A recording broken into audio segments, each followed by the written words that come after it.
Hello everyone, I'm Sarah from Sarah Style Designs, and so in this video I'm going to give you some tips and tricks on some basic techniques that can help you. If you are interested in learning more about metallic watercolors, make sure you check out my metallic watercolor course, which will open for enrollment on April 12th. I only open this for enrollment twice a year, and I've helped hundreds of students learn how to use these metallic watercolors. I walk you through lettering and step-by-step projects. So make sure to check that out if you're interested. So the first tip I'm going to tell you guys today is to use more water than you think you'll need. So I use a dropper to add drops of water to my watercolor. And some people get freaked out because their pans are touching and the colors might mix a little bit. But honestly, you can't worry about this, especially when your pans are brand new, because they kind of have the pillow top and the water can seep over the edges, and that's okay. It happens, and I get it, and I know it bothers some people, but it's one of those things. Watercolors are just a little bit messy, so sometimes it's gonna happen. So if you don't add enough water, it will make it difficult to activate the sparkles and the glitter. There are different types of metallic watercolors, and some require more water than others. I don't actually have time to discuss all the different types and how much water you need for each, but if you are interested, you can check out my metallic watercolor course.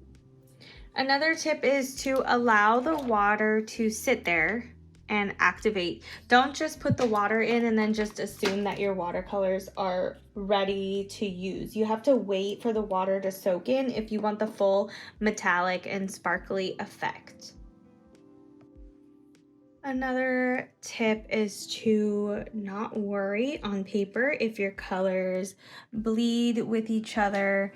That's what makes them so beautiful. So you can use one color and then switch to another color. And it's just the after effects once it's dried are just super pretty. So it's okay if the colors touch and they blend and bleed together. That's what makes these unique and makes them stand out. And I think you'll really love the way that it turns out when it's done if you just allow the colors to bleed and mix together.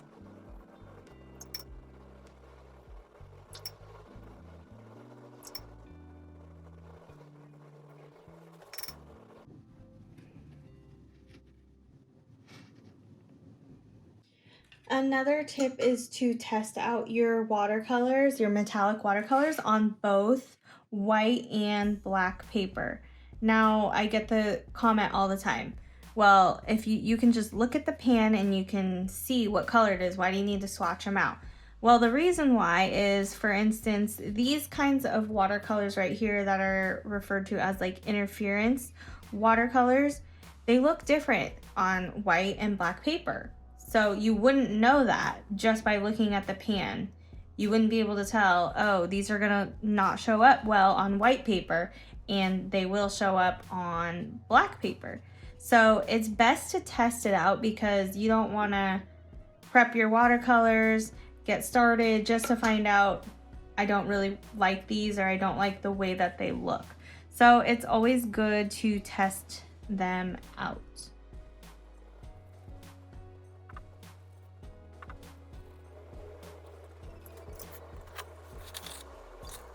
So as you can see, they show up super well on black paper, but on white paper, it's pretty, but it doesn't have quite the same effect. And you wouldn't be able to tell just by looking at the pan what it's gonna look like on paper. So that's why I also have these, when I swatch them out, I have these white and black swatch sheets. So another tip that I have is to use your metallic watercolors to add just a bit of shimmer and shine to a regular matte watercolor painting. So you can just add little details, you can add lettering on it, or in this case I've already lettered, but you can just add little hearts just to give it a little bit of extra shimmer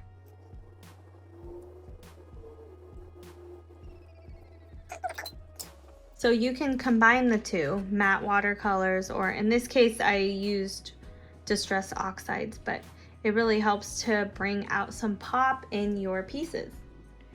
If you are wanting to use this as like a gift or something like that, you want to test out the watercolor first to see how well the glitter stays on once dry. Sometimes with the chunkier glitter, it will flake off. So that's one thing I don't like about the chunkier glitter watercolors. So you want to test it on something that you don't really care about. And then you can swipe it with your finger and see if it comes off on your finger. Now that's not from that. But this one actually stays on really well, which means it was mixed well. And you're always gonna have like a little bit come off, but you don't want like chunks of it to come off, which can happen. So as you can see, it's still intact, still looks good on there. So I would feel confident giving this to someone knowing that it's not going to just flake off and look horrible after you just gave it to them. So another tip I have is just be careful if you're trying to use matte watercolors over the top of metallic watercolors, or even like a black Sharpie or pen, just because the watercolors are usually so shimmery that the shimmer will eventually come through.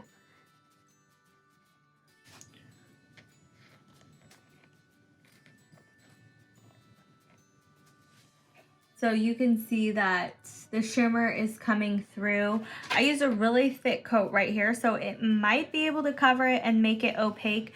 But as you can see on the black part, you can totally see that there's a layer underneath. So I think it actually looks neat sometimes with the black pen when you letter on top of the metallic. It gives the black like almost a metallic finish. If that's the look you're going for, then great. But if you're trying to keep matte and shimmer separate, then don't layer them at all.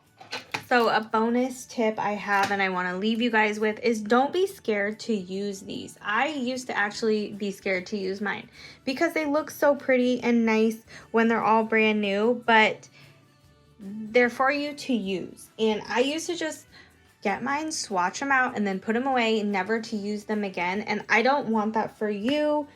I want you to not be intimidated. And if you need ideas because you feel like you're stuck and you don't know what to do with them, then make sure you check out my course. I also have a metallic watercolor book that has step-by-step projects as well. I'll leave links to both of those. But you bought these and I know that they're not cheap. So make sure you utilize them, okay? They're so beautiful. They do nothing being tucked away. So don't be scared to use them. Thank you guys so much for watching. If you have any questions, let me know in the comments down below. Don't forget to like and subscribe, and I will see you in the next video.